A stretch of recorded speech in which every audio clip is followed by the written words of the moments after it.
Acompáñanos con su voz y cantemos con entendimiento. Aleluya, sí, Señor Jesús.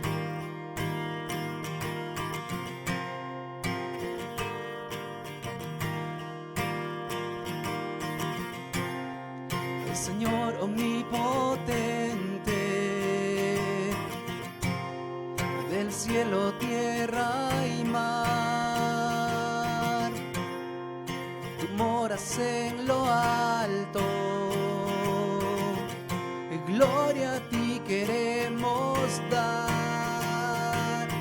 Dios de gloria, galaxias cantarán, eres santo, santo, el universo declara tu poder, eres santo, santo, Dios del cielo y mar,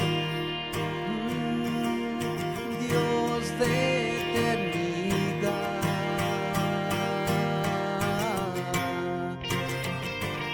Aleluya, Señor Jesús, eres digno, te alabamos.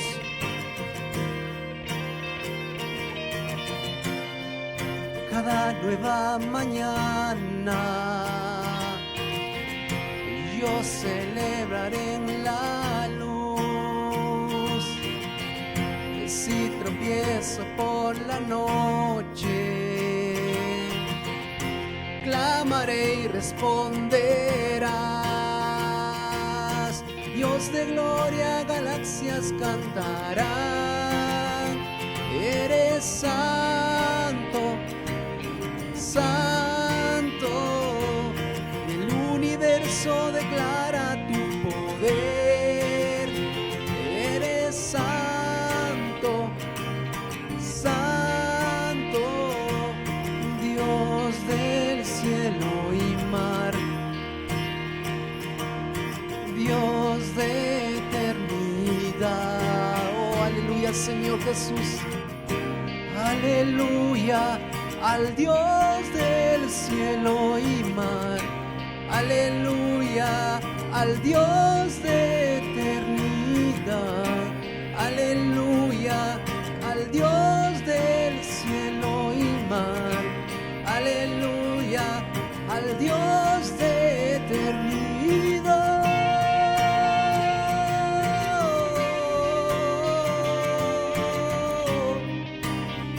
Aleluya, Jesús.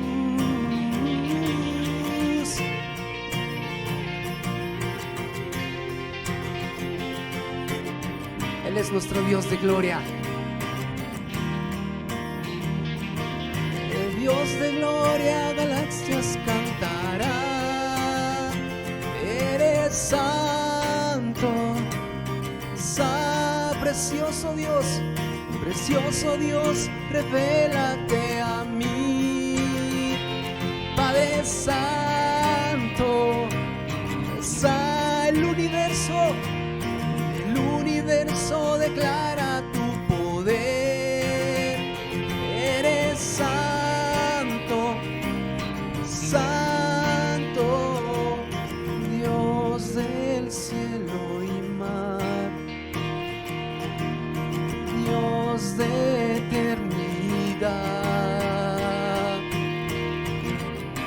Aleluya al Dios del cielo y mar, aleluya al Dios de eternidad, aleluya al Dios del cielo y mar, aleluya al Dios de eternidad, aleluya al Dios del cielo y mar, aleluya al Dios de eternidad, aleluya al Dios del cielo y mar, aleluya al Dios de eternidad. Donde reside tu gloria, Señor, ahí estamos nosotros para cantar, para alabarte. Grande eres, Señor. nosotros bendecimos al Señor. Su palabra lo dice en el Salmo 26, habíamos leído, hermano. Así que aquí estamos, con manos llenas, dice, para bendecirle, con un corazón rebosante. Amén. Gracias, Señor Jesús. Vamos a usar nuestras manos con gozo en nuestro corazón. Sí, Señor.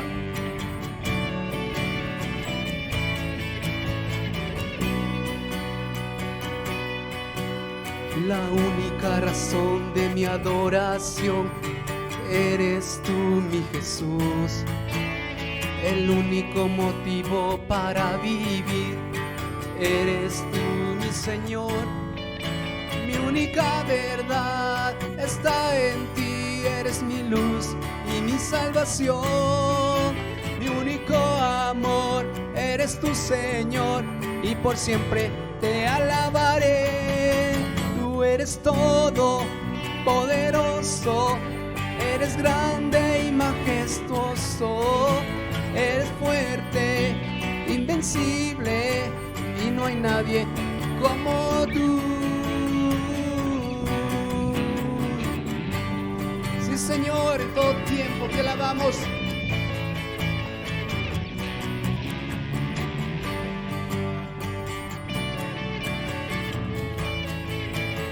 La única razón de mi adoración eres tú, mi Jesús.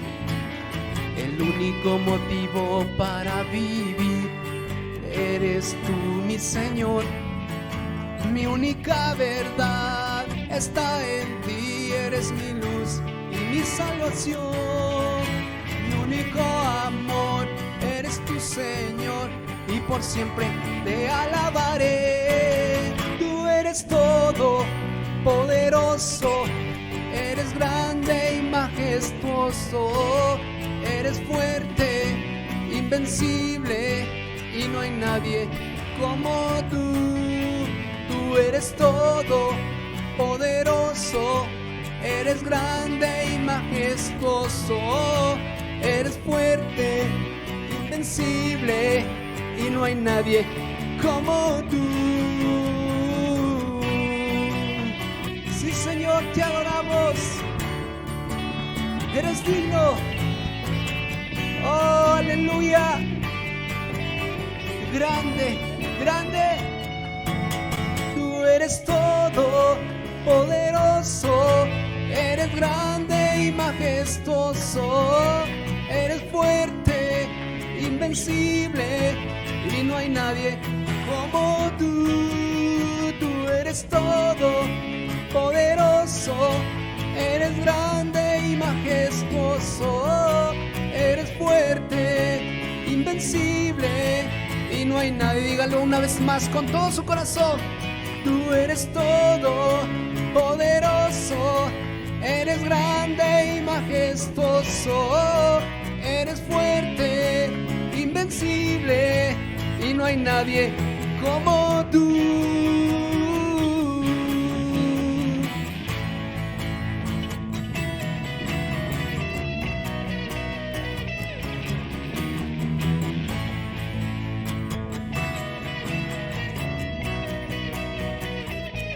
Aleluya, Señor. En el hombre podría haber incredulidad, pero usted se recordará cuando Jesús estaba con sus apóstoles y él mismo les dijo: lo que para los hombres es imposible, para Dios es posible. Por eso nosotros cantamos al quien sí en realidad es todopoderoso. Hoy levantamos su nombre, querido hermano, con nuestras manos extendidas hacia Él, con nuestros ojos cerrados, con un espíritu rebosante. Le adoramos esta mañana. Diga: gracias, Señor, por esta nueva oportunidad.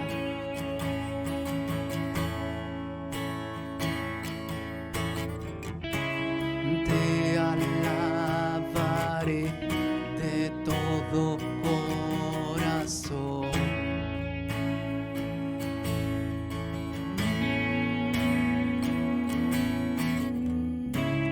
Y me postraré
es santo,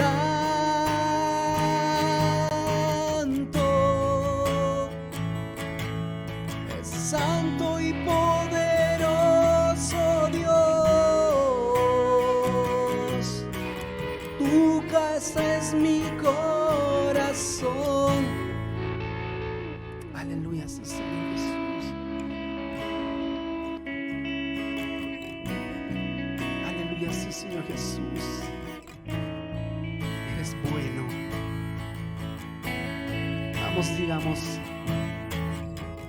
Y te alabaré de todo corazón. Sí, Señor. Y me postraré hacia tu trono.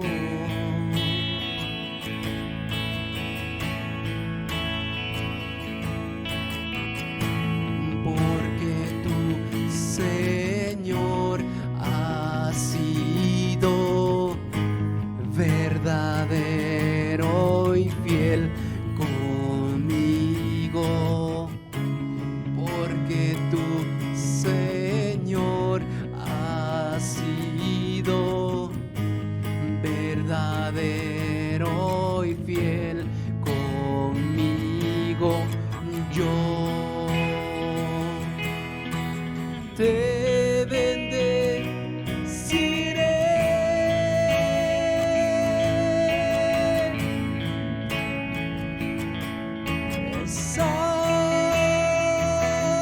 Santo, santo,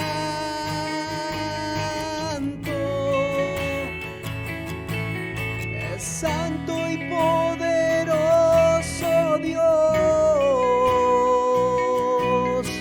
Tu casa es mi corazón. Él es santo, es santo,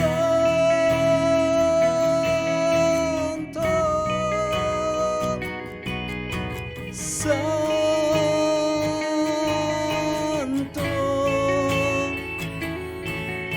es santo y poderoso Dios. Tu casa es mi corazón. Te amo.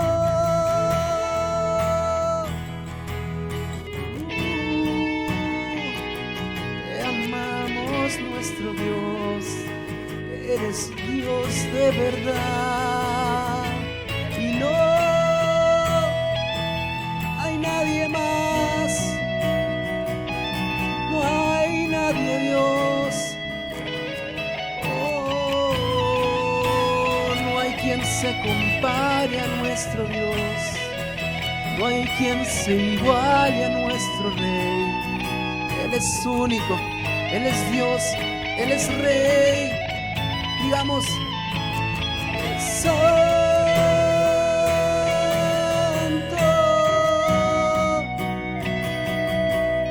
es santo, es santo y poderoso Dios. Tu casa es mi. ¿Cuántos pueden decirlo con todo su corazón? Y santo,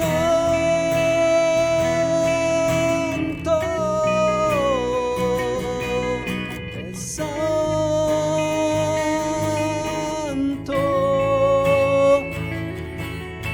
es santo y poderoso Dios. Tu casa es mi corazón.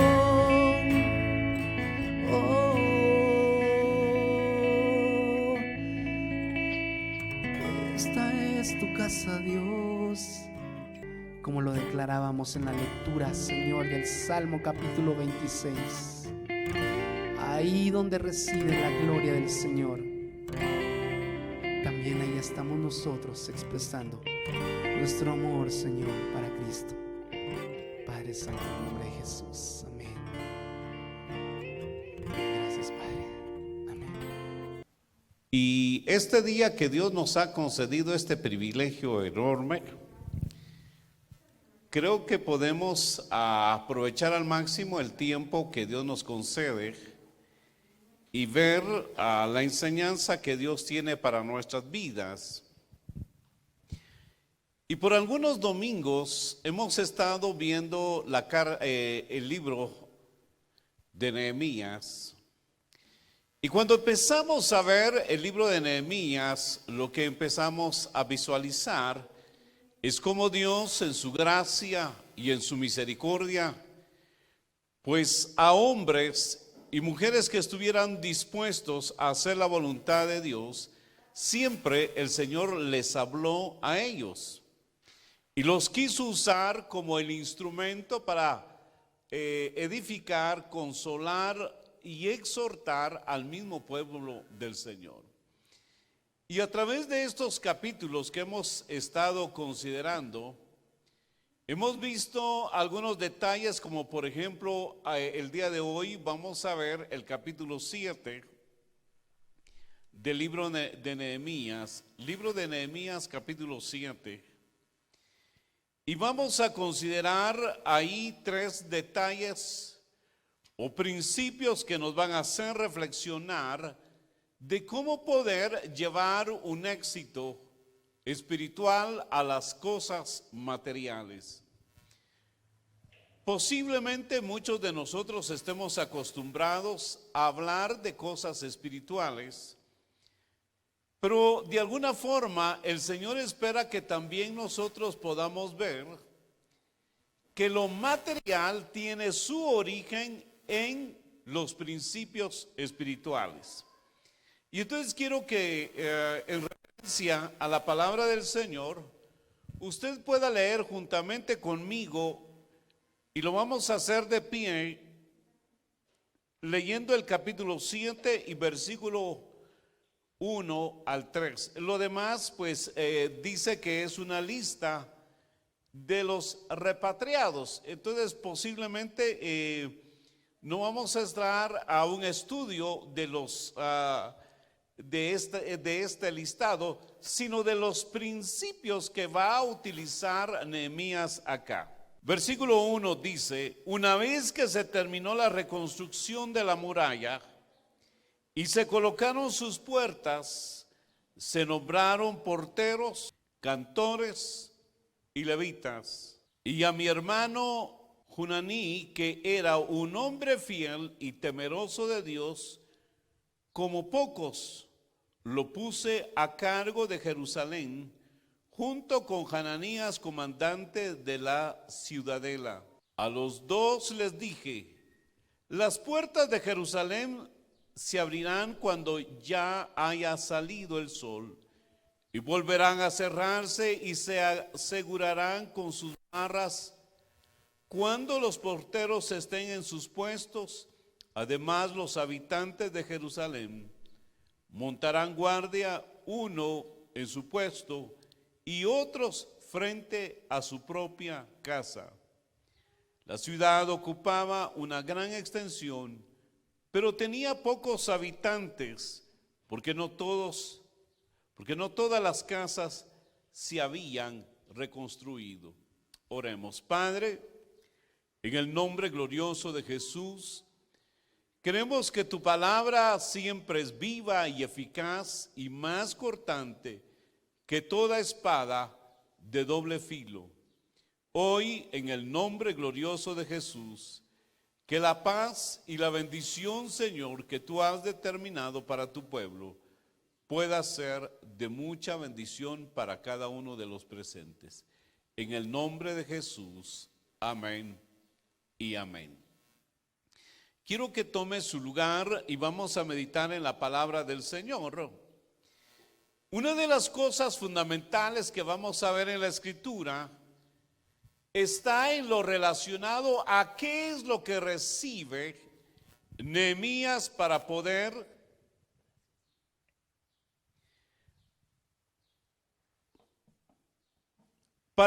avanzar y darle y cumplir los objetivos planteados al inicio de esta su carrera. Diríamos que si después de todo esto viéramos la actitud de Nehemías como una actitud que hubiera dicho: ya logré levantar los muros, ahora me voy y regreso una vez más al trabajo que tenía anteriormente, y miran ustedes cómo se organizan. Creo que la Escritura nos va a enseñar a nosotros algunos principios que son fundamentales, porque ciertamente nuestro trabajo debe de quedar asegurado de tal forma que cuando hablamos de la transmisión de padres a hijos, el sueño de un padre tendría que ser que los hijos, si no han podido ellos tener la mejor educación, tener la mejor alimentación, tener los mejores estudios, tener la mejor habitación, es desearle a sus hijos que les vaya muy bien en la vida.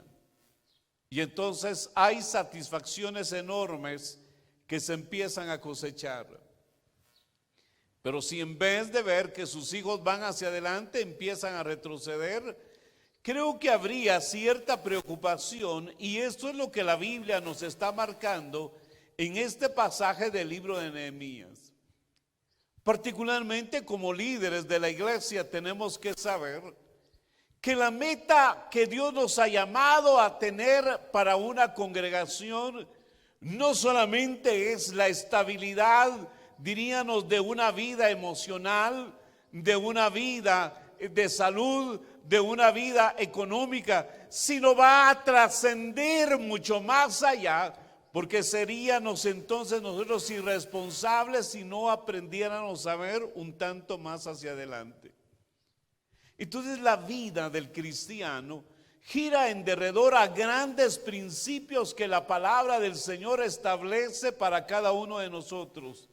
Uno de los principios fundamentales al cual quiero referirme esta mañana está el relacionado con el poder tener la responsabilidad de poder delegar. Ahora, ¿cuántos de nosotros ha estado acostumbrado a delegar? Yo diría que tenemos grandes temores en la vida. En la cultura se podría pensar que la forma de delegar es una forma en que se dice: bueno, el día que yo falte va a estar tu mamá al frente. El día que tu mamá no esté va a estar el hijo mayor al frente. Eso es cultural.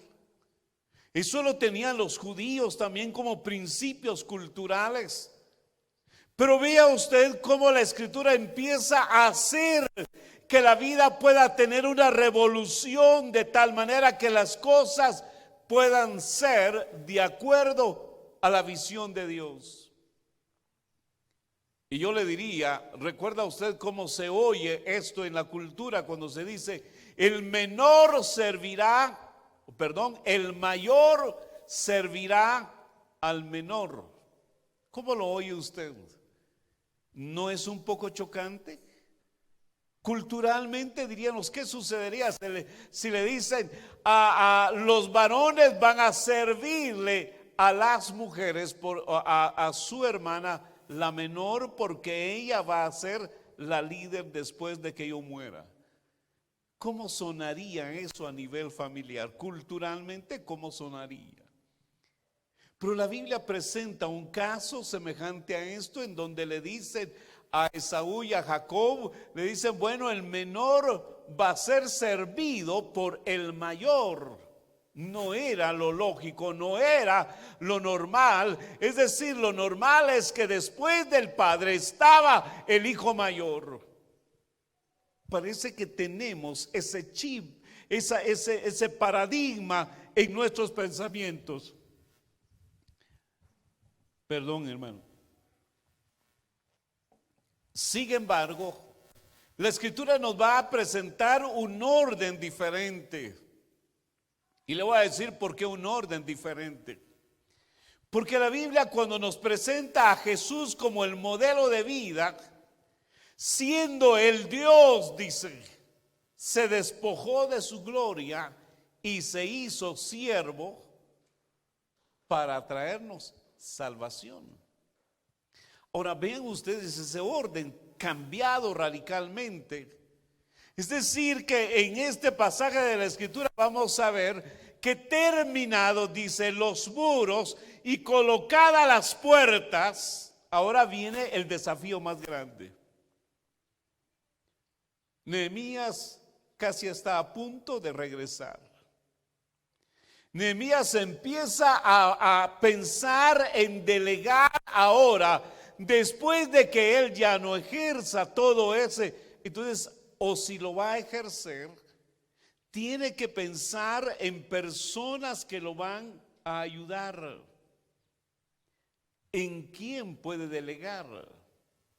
Ahora veamos lo primero, y es que la palabra delegar tendría que ser como el poder encomendar responsabilidades semejantes a las que nosotros hemos traído por algún tiempo.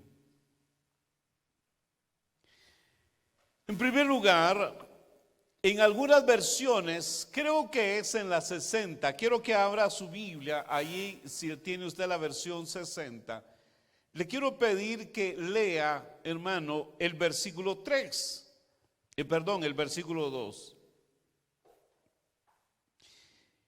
En la versión internacional que tengo dice, a mi hermano Hananí, que era un hombre, fíjese los calificativos que tiene. Yo le voy a pedir que lea ahí en la versión 60, por favor, hermana, ahí. Oiga lo que dice, porque este era ¿qué? Varón de verdad. Ahora, entonces hay un principio que está utilizando Nehemías y para nuestro entender, diríamos, es un varón de verdad. ¿Cuál puede ser la idea que viene a nuestra mente? Por eso algunas veces se hace necesario que cuando usted quiera entender, escudriñar la Escritura, se valga de algunas herramientas que le van a dar a usted una facilidad de comprensión, aun cuando se está hablando el idioma español. ¿Qué significa para nosotros ser varón de verdad? Diría alguien, un mero hombre. Pero la Escritura no está diciendo que sea un verdadero hombre, en el sentido de decir, como lo dicen corrientemente en el lenguaje, que sea un machazazo, diría alguien, ¿verdad? No está diciendo eso la Escritura. Oiga lo que dice. A mi hermano Hananí, que era un hombre, fíjese hermano, que la versión internacional dice fiel. En otras versiones vamos a encontrar que nos habla, por ejemplo, en la versión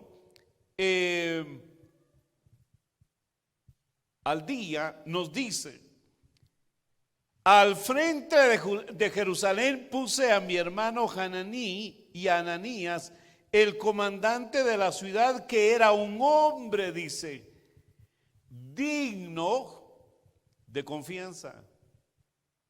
Primer principio. Cuando usted vaya a delegar, y por eso se rompen, hermano, la tradición cultural se rompen muchas cosas, porque el principio fundamental comienza diciendo, puedes verlo materialmente, es un hombre digno de confianza. Hay alguien en quien tú puedas depositar lo más valioso que tienes. Porque en algunas familias cristianas a veces no son los hijos los responsables de todo, sino a veces hasta una persona extrafamiliar. ¿Por qué? Porque hay cosas materiales visibles para nosotros que serían, es hombre de confianza, es una persona a quien yo le pueda confiar, hermano, los más grandes esfuerzos que he tenido en la vida. Ahora sabe una cosa, cuando hacemos una comparación de paralelos, diríamos, hermano, cuando Cristo viene a morir a la cruz del Calvario, Ese plan de salvación de tal manera que Él dice que sufrió los dolores que para nosotros todavía no son imaginables porque no los hemos pasado. Pero la muerte de cruz era cruenta, era muy violenta y de mucha aflicción. Y la Biblia, cuando habla ya en el libro de Isaías, habla acerca de esto. Dice, ciertamente Él llevó, dice que nuestras enfermedades, el castigo de nuestra paz fue sobre Él, y por sus llagas nosotros hemos sido curados. Vea usted la dimensión enorme que tiene el plan de salvación. Y Jesús, cuando habla acerca de sus discípulos, dice, ni uno de los que me diste se me ha perdido. En otras palabras, tendríamos que decir nosotros como pastores, ninguno de los miembros que me diste, Señor, se ha perdido, salvo el Hijo. Dejémoslo ahí. Y qué difícil, ¿verdad?, que estemos calificando a alguien, pero nosotros no podemos hacer eso, ¿verdad?, de calificar a alguien, porque el libro de Corintios nos habla que un día se revelará exactamente todo lo que habría de descubrirse. Pero lo principal sería que ninguno de los que se le encomienden pueda perderse. Yo diría, hermano, ¿cómo se sentiría el padre después de tener unos 4 hijos y que de los 4 hijos alguien no aparezca? Y le pregunten al papá, ¿y su hijo fulano de él? No sé qué pasó, no sé a dónde se ha ido, hace años que no me habla. Diríamos, qué difícil. Y no se le pueden comentar las cosas más valiosas porque ya no es una persona digna de confianza. No ha sido fiel, no ha podido permanecer en las circunstancias más difíciles. Cuando Cristo le encomienda esto a sus líderes, sabe, hermano, yo me he puesto a pensar qué difícil para una persona que se da cuenta que el llamamiento en el Evangelio, más que un llamamiento a una vida de prosperidad económica, a una vida de salud, a una vida de una dieta rigurosa, es más que eso, es pensar en que hay una vida eterna. Y que si el hombre no se arrepiente de sus pecados, el juicio de la condenación eterna está vigente. ¿Cómo se sentiría aquel padre cuando el hijo se le va de la casa y dice, denme todo lo que me corresponde, yo quiero irme, ya no aguanto esta casa, estoy decepcionado de la casa, y agarra sus maletas y se va a un país lejano? Cuando se encuentra ahí en ese país lejano, dice la escritura, hermano, que este hombre reaccionó y dijo, no, ¿cómo es posible? Lo que me he perdido, voy a volver a mi casa. Y nosotros lo conocemos a través del título que se llama El Hijo Pródigo. Y entonces nos ponemos a pensar que aquel hombre tuvo que reaccionar, la dureza de la vida en cuanto a la comparación de cómo se vivía en casa, creó la diferencia. Hermano, cuando nosotros tengamos que aprender a delegar, hay un principio fundamental que sería, encuentra usted o ha formado usted un hombre, un verdadero hombre, una persona fiable, una persona de confianza. ¿Cuáles han sido los principios que usted ha transmitido para hacer que lo más valioso que tenga se lo pueda encomendar a él? Yo me he puesto a pensar, hermano, es que cuando hablamos del plan de salvación que Dios le hereda al ser humano y le dice a sus discípulos, vayan y hagan discípulos, hagan otro que me siga a mí también. Los padres tenemos que reconocer la gran responsabilidad que tenemos, porque yo creería que ninguno de los padres quiere decir, a mí se me han perdido todos mis hijos, se me han perdido 3 de los 4 que tenía. De los 8 que tenía, y empieza aquella cancioncita, ¿verdad? De los 8 que tenía, uno se lo comió el lobo, el otro se lo comió no sé qué otro animal. Pero sabe ese principio fundamental que usted puede observar. Pero hay otro principio fundamental que se dan leves y diría yo, se dan evidencias, aunque no podamos leer el corazón del hombre. Lo dice el libro de Nehemías donde estamos leyendo. Dice: a mi hermano Hananí, que era un hombre fiel y temeroso de Dios.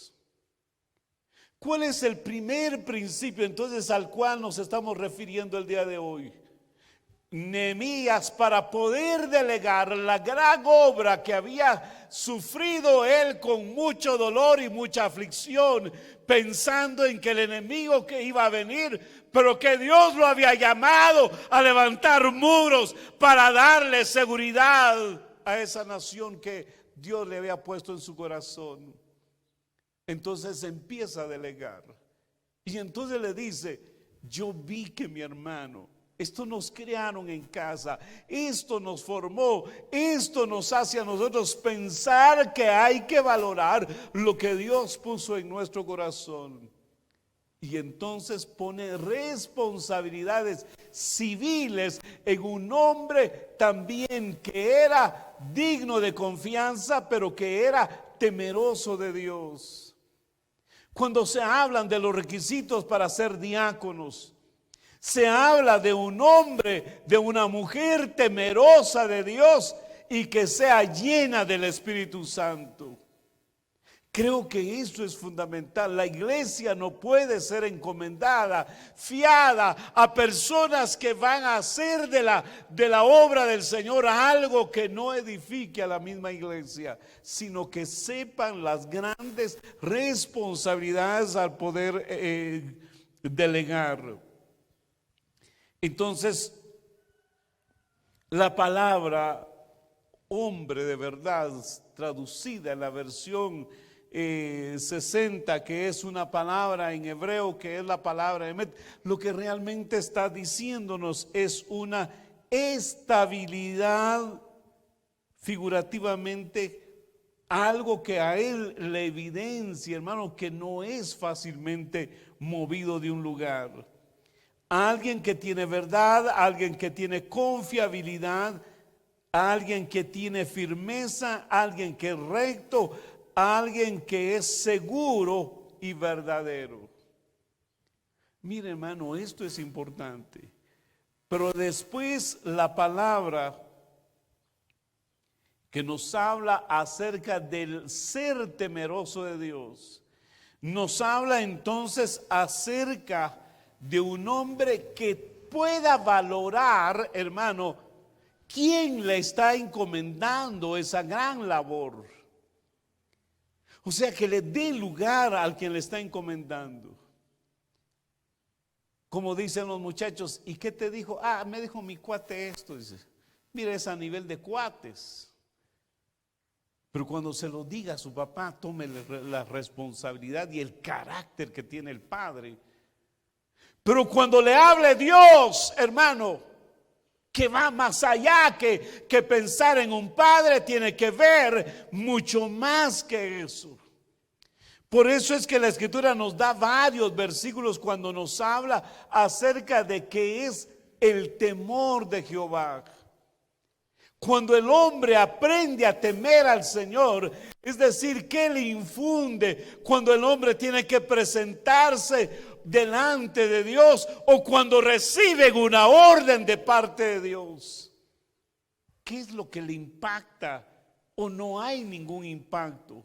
¿O lo toma: Dios, mi cuate me dijo esto? No puede ser. En Él vamos a encontrar mucha confianza. En Dios podemos encontrar fidelidad, podemos encontrar certeza, podemos encontrar verdad. Pero cuando Él dice está mal, por favor, entonces considere que es la palabra de un hombre fiel, de un hombre verdadero, de alguien que le está diciendo no es correcto. Parece que el problema de la iglesia dice que estamos en medio de una etapa quizás muy difícil. Y le digo quizás porque no siempre puede ser visto de esa manera. Lo difícil es que estamos, según el libro de Apocalipsis, en el capítulo 3 y 4, nos habla de las circunstancias y de la forma de vida de las iglesias del Asia Menor. Pero hay una, la última, y es conocida como la iglesia de la Odisea, en donde la tibieza era la característica importante de esta iglesia. ¿Qué quiere decir tibieza? Como dijo alguien por ahí, no es bueno ni mucho que te acerques, ni mucho que te alejes. Si te acercas mucho te vas a sentir comprometido. Y si te alejas, pues está bien porque vas a estar pendiente siempre. Pero en el Evangelio no puede ser visto de esa manera. O te acercas, dice el Señor, o te alejas. ¿Por qué razón? Porque no entiendes la diferencia. La tibieza solo te va a dar religiosidad. La tibieza solo te va a generar un estado de conformismo. Y como dijera alguien, en un buen chapín se dice ni chicha ni limonada. No se sabe qué es. Ahora, entonces, cuando hablamos del temor de Jehová, nos hace pensar entonces que cuando Salomón habló acerca del temor de Jehová, él dice allá en el libro de Proverbios, el principio, capítulo 2, el principio de la sabiduría dice que es el temor de Jehová, es decir, reconocer quién es Él. Hermano, yo me he puesto a pensar, si reconocemos quién es Él, es fácil reconocer quiénes son las personas que Dios ha delegado también.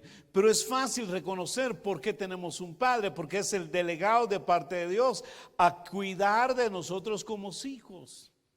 Entenderíamos los esquemas por qué la Biblia dice no hay autoridad sino la puesta por Dios.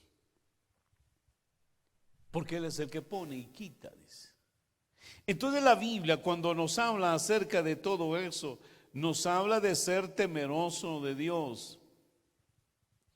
Es decir, hermano, que esta palabra yaré, que es la que se traduce como temeroso de Dios, nos hace pensar, hermano, ¿representa a alguien como Dios para nosotros? ¿Tiene un impacto Dios en nuestras vidas?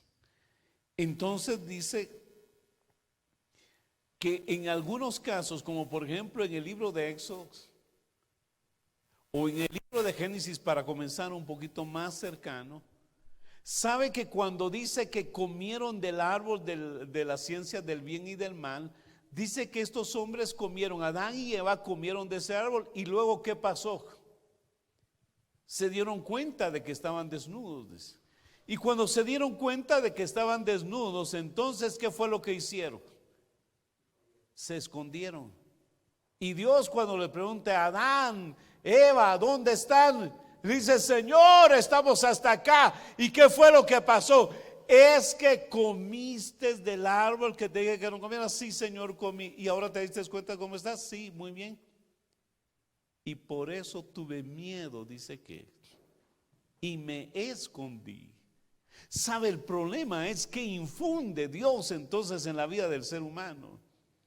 Cuando Moisés estaba cerca a la zarza y dice que veía que la zarza no se consumía, entonces dice que Moisés empezó a quedarse pasmado, vamos a utilizar esta palabra como decir asombrado. Entonces Dios le dice, quita las sandalias de tu pie porque el lugar donde estás es un lugar santo. Ahora, sería como un niño caprichudo. Moisés decía, a mí no, y se metió. ¿Qué hubiera pasado? ¿Qué pasaba con el hombre, con el sacerdote, el sumo sacerdote que entraba al lugar santísimo y no estaba purificado, santo? Muerto. Hoy, como Dios no está actuando con justicia, sino con amor, a veces pensamos, hermanos, de que nuestro Dios no tiene nada que ver en nuestra vida. Y le quiero decir que para el éxito Este primer principio es fundamental. Aprenda a delegar. Y no delegue por la tradición, delegue por lo que Dios ha establecido y dice, es digno de confianza y es temeroso de Dios. Él debe de ser la persona. Digno de confianza y temeroso de Dios.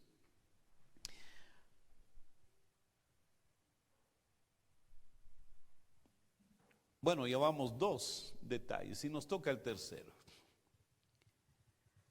Ahora, ¿sabe algo que nosotros no estamos acostumbrados y que a veces no nos gusta? Es lo que nos dice más adelante este pasaje de la Escritura.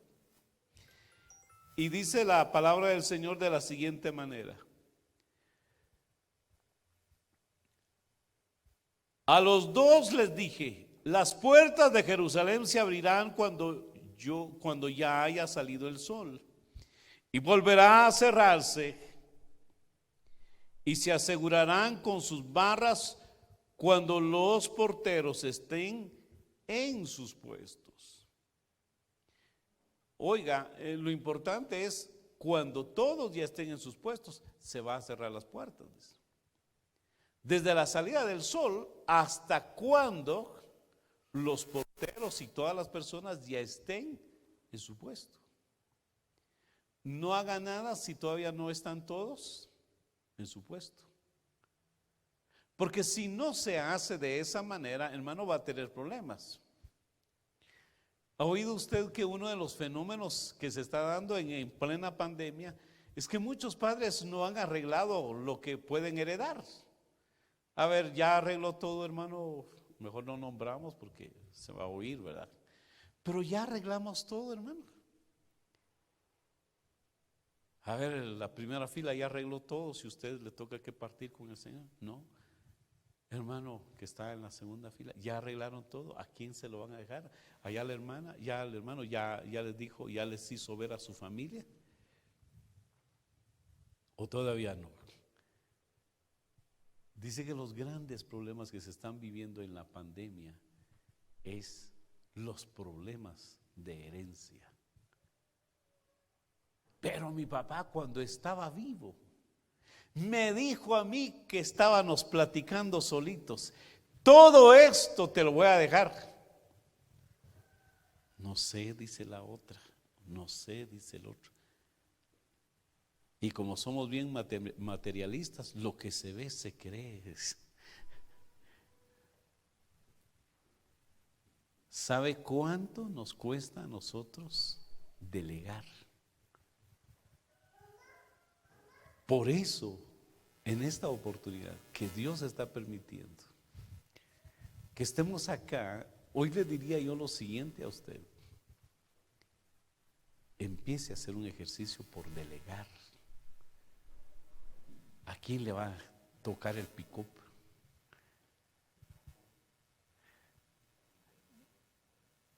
¿A quién le va a quedar el pichirilo? ¿A quién le va a quedar la tienda? ¿A quién le van a quedar las vaquitas? ¿A quién le va a quedar la...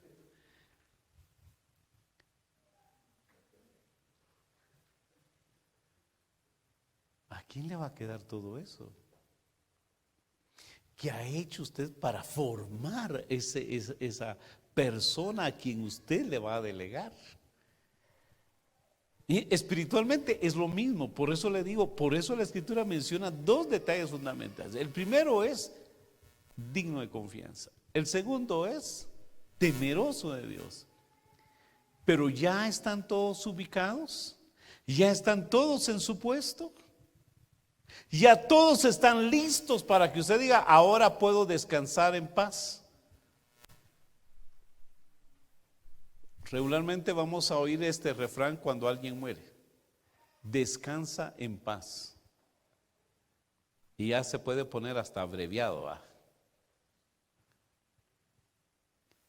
Ahí le ponen sus letritas ahí de una D, una E creo que se pone, y una P. Descanse en paz. Ahí en su lápida. Pero ¿recuerda usted un pasaje de la Escritura que habla ahí acerca del rico y Lázaro? ese no estaba descansando en paz, fíjese, hermano. Se fue a la presencia de Dios, dice, sí fue a rendir cuentas, ese fue el problema. Se fue a la presencia de Dios y ahí estaba, Señor, de veras que el infierno existe. Ay, Dios mío, ¿qué puedo hacer? Dice, para que mis hermanos no vengan acá. Ya no estaba descansando en paz. O sea que mejor cuide lo que diga. Ahora, ¿sabe qué es lo importante en todo esto? Y con esto quiero ir terminando. Nehemías hizo algo que el Señor le dijo. Son pocos, pero colócalos de esta manera. Primero, vas a delegarles un puesto. En segundo lugar, dice acá, y dice, además los habitantes de Jerusalén montarán guardia, unos en sus puestos y otros frente a sus propias casas. Creo que aquí hay bastante sabiduría para que nosotros lo aprovechemos. ¿Cuántos creen que el Señor los puso en este lugar para la honra y gloria del Señor? Amén. Póngase en el puesto, hermano. Póngase en el puesto. Es decir, hermano, permítanos pues, si no se puede poner usted, por lo menos identifique qué es lo que ha puesto usted pues. ¿Qué ha aportado? A mí, hermano, yo he aportado 5 miembros para esta iglesia. Ah, qué bueno, espiritualmente está bueno. Cuídelos entonces, cuide esos 5 miembros. Porque usted va a terminar su función cuando ellos estén colocados ya en el puesto que a ellos les corresponde. Ah, yo solo los fui a dejar ahí. Solo tuvo los hijos como lo tienen algunas madres, descorazonada, lo van a dejar ahí al basurero, pidiéndole a Dios que alguien los encuentre. No es posible. Tenemos que saber dónde y cómo van a quedar. Y cuando usted no sepa cómo, empiece a pedirle al Señor. ¿Qué hizo Nehemías? Miren, los capítulos anteriores nos marca, hermano, la vida de Nehemías, que nos dice que era un hombre que sin depender del resto le pedía a Dios sabiduría para que quedara alguien colocado en el puesto que correspondía. Y mientras se formaban, comenzó Nehemías. Quiero invitarlo a que se ponga de pie. Hermanos, estamos convencidos del llamamiento que Dios nos ha hecho. ¿Es usted un hombre que puede ser llamado cristiano o cristiana? ¿Tiene hijos? ¿Tiene un propósito en esta iglesia? ¿Tiene un propósito para el cual el Señor lo puso en este mundo? ¿O usted es de las personas que no cree que hay un puesto para usted y que está por casualidad en este mundo? Yo le quiero decir que la vida la da el Señor.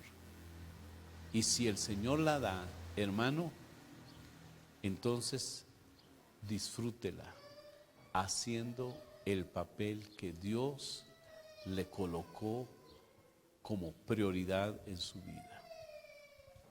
Si tiene hijos, dele gracias a Dios por esos hijos, pero los está formando para ser personas confiables, para ser temerosas de Dios, y les está enseñando el lugar y el puesto que ellos deben de ocupar dentro de su familia, dentro de una iglesia, dentro de una sociedad, dentro del quehacer de la obra del Señor. Por eso Pablo dijo, el que anhela obispado, buena cosa desea, pero debe de ser persona que llene requisitos. Es decir, se forman para eso. Posiblemente no lo podamos formar nosotros porque son cosas de Dios. Dios sí los va a formar, pero oremos para que ellos puedan ser sensibles a la formación que Dios quiere darles. Amén. Padre, en el nombre glorioso de Jesús, A ti, Señor, sea toda honra y toda gloria. Quizás nos encontramos en una etapa conocida como una etapa de pandemia, una etapa en la cual hay serias dificultades, y esas dificultades nos hacen pensar, Dios mío, de que estamos quizás al borde de ser llamados a tu presencia. El tiempo, el día y la hora solo tú lo conoces, pero también estamos muy conscientes que puedes volver en cualquier momento, y dichoso el que se halle en su lugar haciendo lo que tú le has mandado hacer. Por eso te pedimos, en el nombre glorioso de Jesús, que tu presencia sea en la vida de nuestros hermanos y hermanas, y sean ricamente prosperados, llenos de sabiduría, a fin de que estos principios fundamentales que se van a tener que poner como parte de una necesidad en nuestra vida, podamos hacerlo de la mejor manera. En el nombre de Jesús. Amén, Señor. Y amén. Que el Señor me lo bendiga, hermano. Amén.